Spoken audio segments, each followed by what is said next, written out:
Today I'll show you how to add editor on your Facebook page. So it's an easy process, so let's start.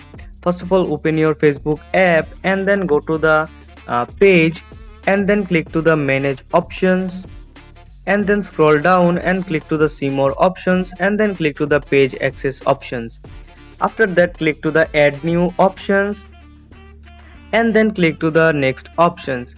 After that, just search the account whatever you want to add editor. So just type their name.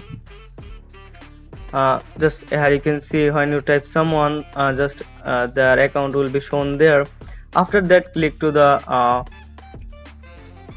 account and then click to the give access options and then just type your profile password and then the editor will be added to your Facebook page. So that's the process. I can add editor on your Facebook page.